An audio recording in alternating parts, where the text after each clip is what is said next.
석회화라는 거는 되게 작게 생겨요. 조그맣게 작게. 근데 이제 그게 어떤 염증이 다 끝난 상태가 아니라 반복적으로, 만성적으로 뭐 석회화가 생기고 또 주변에 염증이 계속 생기고 이러면서 그 부분에 통증을 일으키고 이런 식으로 만성적으로 가는 경우들도 있어요. 그래서 그런 부분들이 굉장히 좀 힘들죠. 그냥 모양적인 것만 있는 거면 좀 낫거든요. 그냥 겉으로 보기에는 크게 뭐 보이지 않고 그러는데 이게 통증이 같이 수반이 되기 때문에 이제 좀 불편하고 힘든 거예요. 계속 아프니까. 근데 그 석회화된 부분 있죠. 딱딱하게. 그거는 사실 좀 줄어드는데 한계가 있죠. 내 건데 내 거를 얻는데 왜 염증이 생기지? 이제 이렇게 생각할 수 있어요. 내가 무슨 이물질 같은 거를 썼을 때는 오히려 염증이 생길 것 같은 생각이 들지만 내 지방을 얻는데 왜 염증이 생기지? 지방이식의 가장 큰 부작용 중에 하나는 이제 염증이다. 그리고 또 한 가지는 우리가 이제 석회화라는 말을 많이 써요. 뭐 석회화라는 거는 영어로 말하면 보통 calcification이라고 해서 칼슘화 되는 것을 이제 석회화라고 그래요. 칼슘이라는 거는 우리가 뼈를 구성하는 게 칼슘이거든요. 칼슘이 많이 생기면 딱딱해져요.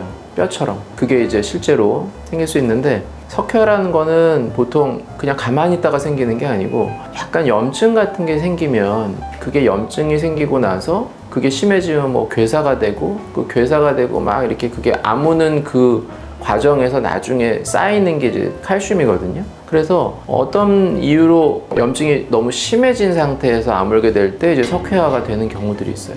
그러면 그 부분이 딱딱해져요. 결론은 딱딱해진다 이거예요.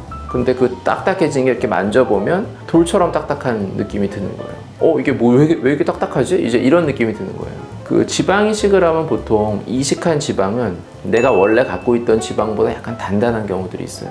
이게 참 희한한 게 내 지방을 이식을 하긴 했지만 이게 생착이 되는 과정에서 약간 달라져요. 이게 그냥 말랑말랑한 지방을 분명히 넣었는데도 약간 생착이 되는 과정에서 약간 단단한 느낌이 드는 경우들이 있어요. 그래서 실제로 이제 이식한 지방을 제거해야 되는 경우들도 있거든요. 뭐 모양이 안 좋다거나 이럴 때 제거할 때 보면 정말로 이게 구분이 돼요. 그냥 이렇게 열어보면 내가 원래 있는 지방과 이식한 지방이 구분이 돼요. 그 정도로 색깔도 약간 다르고 약간 더 진한 노란색이랄까? 그러면서 단단해요.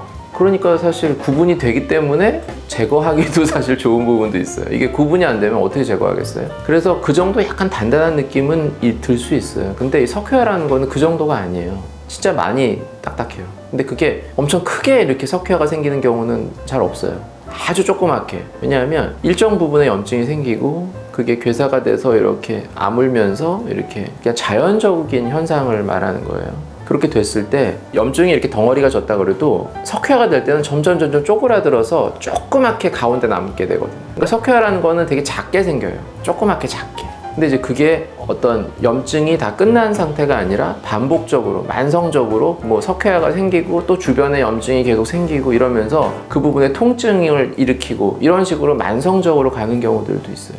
그래서 그런 부분들이 굉장히 좀 힘들죠. 그냥 모양적인 것만 있는 거면 좀 낫거든요. 그냥 겉으로 보기에는 크게 뭐 보이지 않고 그러는데 이게 통증이 같이 수반이 되기 때문에 이제 좀 불편하고 힘든 거예요. 계속 아프니까. 그리고 그냥 가만히 있을 때 아프지 않더라도 만지면 아프거나 이제 이런 일들이 생기면 그래서 그런 부분들이 좀 생길 수가 있다. 근데 그럼 왜 생기냐? 이거는 염증이 막 딱 있어서 처음에 이렇게 치료를 받고 아예 초창기에 염증이 있을 때 딱 그냥 잡아서 딱 괜찮게 만들어 버리면 사실은 잘 안 생기는 것 같아요. 근데 그런 거 없이 그냥 완전히 자연적으로 그냥 놔뒀을 때 저도 이제 그런 경험들이 있으니까 보면 그러니까 이게 석회화라는 게 바로 생길 수는 없겠죠. 염증이 있다가 이게 자연적으로 아물면서 뭐 그 부분 염증이 심해서 괴사가 됐다가 아물면서 최종적으로 남는 산물이 칼슘인데 그게 쌓여서 석회화가 돼. 굉장히 오래 걸리겠죠. 얘기만 들어봐도. 근데 뭐 처음에 막 한 일주일 됐는데 딱딱하다고 석회화된 거 아니냐고 이제 말씀하시는 분들이 있어요. 그럴 수는 없어요. 절대 그럴 수는 없어요. 그러니까 보통 어떤 경우가 있냐면 수술한 지 한 1년이 넘어요. 1년 넘어서 여기가 뭐 딱딱하다고 이렇게 그 전까지는 아무 문제가 없었어요. 그런 분들이 가끔 있어요. 와보시라 그러면 진짜로 약간 딱딱하고 뭐 이렇게. 근데 딱딱한 걸로도 별로 오시는 분들은 별로 없죠. 뭐 딱딱한 게 뭐 좀 그럴 수도 있지 이러니까. 그게 아니라 아까 말씀드렸듯이 그 만성적인 염증이 동반이 돼요. 딱딱한데 통증도 있다가 염증이 생기면 어때요? 약간 부풀어요. 약간 부었다가 막 이런 일들이 막 생겨요. 그런데 이게 계속 있느냐? 또 그게 아니라 컨디션이 안 좋을 때 면역력이 좋고 이럴 때는 이게 눌려져 있는 거예요. 그랬다가 컨디션이 안 좋고 피곤하고 막 몸이 이제 지치고 컨디션이 안 좋을 때 면역력이 떨어지는 순간에 이게 확 올라와요. 그러면서 이렇게 염증 반응이 막 생기면서 이게 확 안 좋게 되는 그런 일이 생기는 거죠. 근데 그게 또 좋을 때는 괜찮고, 그러니까 이게 처음에 안 좋을 때 그냥 대수롭지 않게 생각하는 경우들이 있어요. 그냥 뭐 조금 생겼나? 그래서 그냥 뭐 약을 뭐 한두 번 먹어서 좀 가라앉으면 좀 놔뒀다가 뭐 이렇게 해서 그냥 좋아지면 되는데, 만성적인 그런 염증으로 빠져서 그쪽에서 조금씩 이렇게 진행이 돼서 석회화를 동반한 이렇게 만성 염증으로 가면 그런 일이 생길 수 있죠. 그렇게 되면 어떻게 하냐, 직접적으로 이걸 잘라내기는 사실 쉬운 일이 아니에요. 부위가 우리가 절개를 해서 빼낼 수 있는 부위, 뭐 눈 주변 같으면 위쪽이면 쌍꺼풀 수술을 보통 하니까 그 절개를 통해서 뭐 직접적인 제거를 한다든지, 아래쪽도 하안검 수술하니까 거기를 통해 직접적으로 제거를 하는 이런 방식이 있지만, 진짜 뭐 볼 한가운데 이렇게 있다, 이런 데는 절개를 해서 빼야 되는데 그게 쉽지 않거든요. 그러면 이렇게 꼭 절개를 해서 제거하지 않은 방법이 없느냐? 뭐 그런 건 아니고, 염증을 우리가 보통 가라앉혀주는 주사를 이제 스테로이드 주사를 써요. 트리암시놀론이라고. 그래서 그걸 써서 가라앉혀주고, 그렇게 되면 그냥 좋아지는 경우들도 있어요. 그렇게 해서 주사 치료를 좀 하면서 가라앉히고, 뭐 염증이 심하면 진짜 항생제를 쓰고 이렇게 좋게. 근데 그 석회화된 부분, 진짜 딱딱하게, 그거는 사실 좀 줄어드는데 한계가 있죠. 만성적인 염증이나 이런 거는 주사를 해서 가라앉히고 더 이상 안 생기게 이렇게 되는 경우들도 있는데, 이 딱딱한 이 부분은 좀 한계가 있어요. 일단 딱딱하게 석회와 칼슘이 침착이 돼 딱딱해진 부분은 좀 한계가 있다. 그거는 뭐 스테로이드 주사를 쓴다고 해서 그 칼슘 성분이 막 없어지거나 이러진 않거든요. 그러니까 염증을 좀 가라앉히는 용도로 쓸 수 있다, 그렇게 보시면 되고요. 그 다음에 또 부작용이라고 하는 것 중에 지방 이식을 했는데 거기가 불룩해 보인다, 이런 사람들도 있어요. 그러니까 이게 불룩해졌다는 게 진짜 무슨 칼슘이 침착이 돼 석회화 이게 아니고 막 덩어리처럼, 석회화는 이렇게 겉으로 막 보이지 않아요. 석회화는 조그맣다 그러잖아요. 근데 그게 아니라 이제 한 덩어리가 이렇게 볼록하게 덩어리가 있다든지, 이게 처음엔 괜찮았는데 뭐 나중에 생겼다, 이런 분들도 있고. 이거는 몇 가지 가능성은 있는데, 일단은 좀 만성적인 염증 상태가 생기면 불룩해 보일 수 있어요. 불룩하면서 좀 아프죠. 만져지고 단단하고 이런. 그럼 이제 그런 거는 그 스테로이드 주사를 써서 이제 치료를 해야 되겠죠. 가라앉히면서. 또 한 가지 불룩한 거는 몸무게가 변하면 그럴 수도 있어요, 진짜. 한 적당한 원래 상태에서 이렇게 넣었어요. 그래서 거기에 맞춰서 넣었는데 몸무게가 한 10kg가 늘었다, 이러면 정말 이식한 부분들이 막 늘 수 있어요.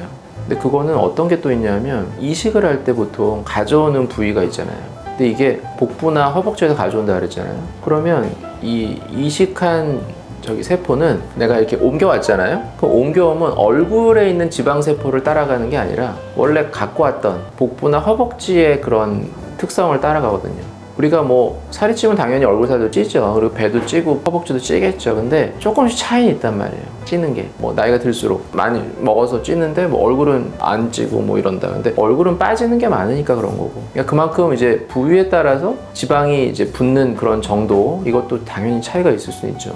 조금이지만 그거에 따라서도 차이가 좀 있을 수도 있어요. 내가 이식해온 지방이 오히려 잘 안 빠질 수도 있고, 체중이 늘 때 그런 어떤 변화도 좀 생길 수도 있고. 그 다음에 또 한 가지 불룩할 수 있는 거는 지방이 빠지면서 그럴 수도 있죠. 오히려 지방이 빠지는데 얼굴 지방이 다 똑같이 빠지는 게 아니라 이 팔자 위쪽 부분, 그리고 마리오네 위쪽 부분, 이런 부분은 잘 안 빠지거든요. 나이가 들어도. 오히려 뭐 늘면 늘지. 근데 내가 지방 이식을 했는데, 그러니까 보통 이제 저 같은 경우는 이런 데는 안 하죠. 잘 진짜 적은 사람 아니고서는 다 넣는 게 아니라 이렇게 부분 해서 이제 그런 걸 맞춰서 넣는데, 이런 데까지 다 넣었다고 치면 시간이 지나서 다른 데들은 상대적으로 좀 잘 빠지는데, 내가 넣은 이 잘 안 빠지는 부분에 내가 지방을 넣었다면 그런 부분만 불룩해 보일 수도 있겠죠. 여기가 되게 많이 그래요. 그래서 팔자 위쪽 여기가 많이 불룩하다고 보이는 분들 되게 많아요. 옛날에 뭐 젊었을 때 지방 이식 하신 적 없어요? 그러면 한 적이 있다고. 근데 한 20년 전에 했는데요, 막 이제 이러신 분들이 있어요.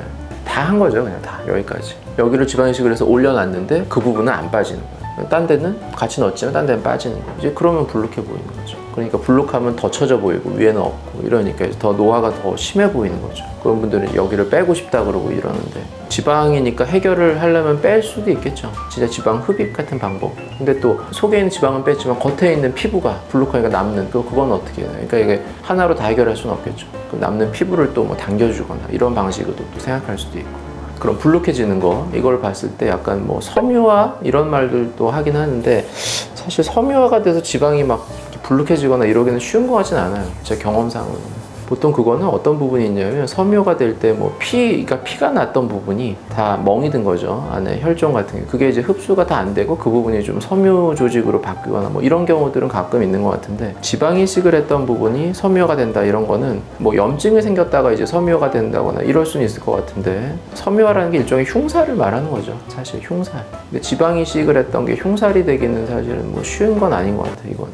그래서 뭐 염증 이게 제일 많아요. 그 다음에 이렇게 잊고 지냈는데 어느 날 갑자기 찾아오는 석회화. 그 다음에 약간 이제 불룩해 보이는 거, 뭐 이렇게 과해 보이지 뭐 이러는 거. 예방을 하는 게 가장 좋겠죠, 부작용은. 그러니까 예방이라는 거는 어쨌든 지방이식의 그런 원칙들이 있잖아요.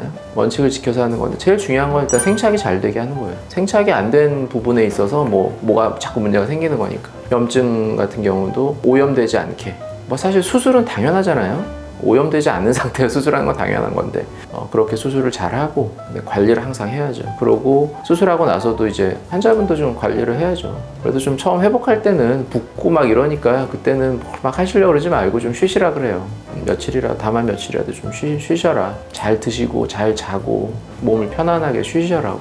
그 다음에 뭐 염증이 생기면 바로바로 조치를 하고 이제 이렇게 해가지고 해결을 하고 있고요. 실제로 그러면 이 부작용이 생기는 분들이 얼마나 되느냐? 근데 많지 않아요, 진짜. 제가 평소에 수술을 매일 저는 지방이식을 하는 사람이니까 명수 대비해서 생기는 확률은 정말 지극히 낮다.